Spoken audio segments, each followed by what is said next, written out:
Atlas ran on 3000 psi hydraulic fluid that leaked, overheated, and caustic control. It backflipped then bled on the floor. Boston Dynamics ditched all of it for electric motors. Here's the thing people get wrong. This wasn't a software bug someone could patch. The fluid itself was the enemy. Hydraulics were a dead end for a walking humanoid. The very thing that made Atlas jump was the thing that made it leak, cook, and lose its footing. What physically failed and why electric won is the whole story. Start with why engineers chose hydraulics at all. They picked it for raw muscle. A humanoid weighing over 150 kilograms needs to jump, catch itself, and do a backflip. That takes enormous force from something small enough to fit in a leg. Hydraulics deliver that. A tiny actuator pushed by pressurized fluid punches far above its size. Nothing else in 2013 came close for power in a small package. But that power has a price. Here's the trade-off you accept. One central pump squeezes oil to 3000 psi and routes it through the entire body. Every knee, hip, and ankle taps that same pressurized line. Think of one water main feeding every faucet in a house at once. It works beautifully, until you ask what happens to all those pipes. Because that raises a question. If the whole robot depends on one high-pressure system running everywhere, what happens the moment a single pipe fails? Now the leaks. That covers the power. Here's what it cost.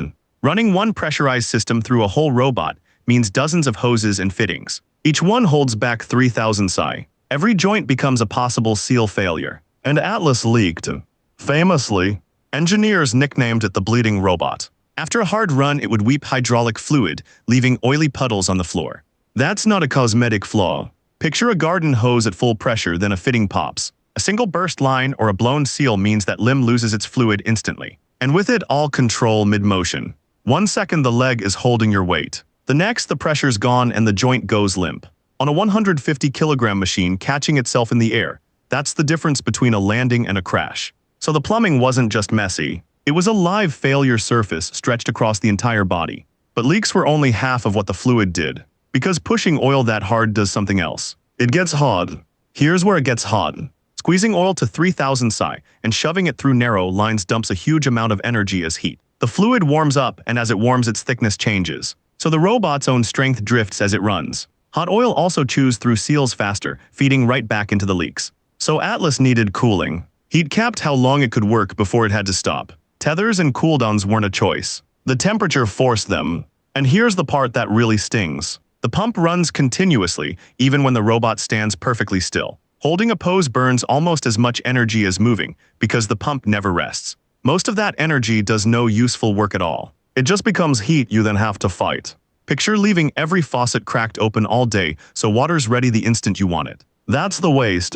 Powerful, yes, but hot, thirsty, and always running. Which points straight at the next problem. Even when it worked, could you actually control it precisely? Now the subtle one, control. Fluid pushed through long hoses isn't perfectly stiff. It gives just a little, like a spring. So there's a lag between the command and the motion, and a bounce you didn't ask for. When the software says move exactly here, the plumbing answers a beat late and slightly springy. That makes delicate, precise force almost impossible. To place a foot gently or hold a light grip, you're fighting the hoses, not just gravity. You're wrestling the pipes.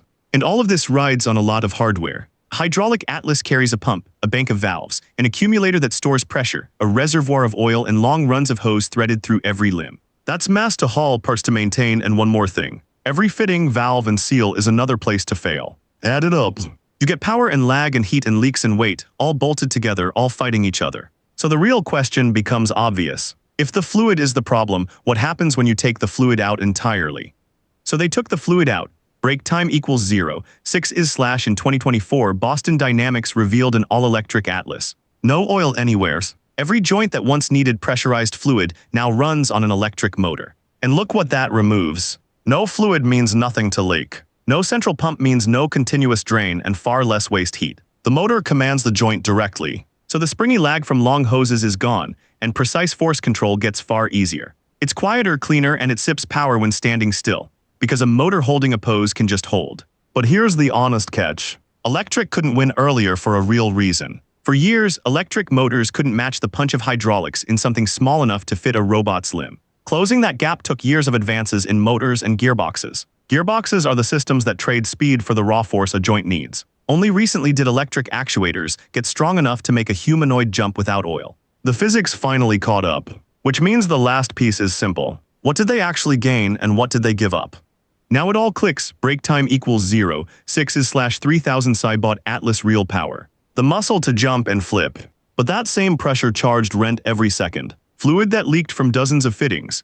Heat that capped its runtime, lag that fought precise control, and a sprawling stack of parts, any one of which could fail. Electric flips the trade. It gives up a slice of raw peak force and buys back reliability, precision, and a robot that doesn't bleed on the floor. That's why retiring hydraulic Atlas wasn't a defeat. It was an honest admission. The plumbing itself was the ceiling. You can tune software forever, but you can't patch a leaking seal or unheat pressurized oil. The 3000 psi that made the demo possible was the same 3000 psi that made the machine a dead end. Take the fluid out and the ceiling lifts. The one line to keep. Hydraulics won the demo but lost the war to electric control. The fluid that made Atlas jump is the fluid that made it bleed. Every serious humanoid now being built runs on electric motors. And that opens the next question. How do those motors actually hold a 150-kilogram robot upright without falling? That's the next teardown.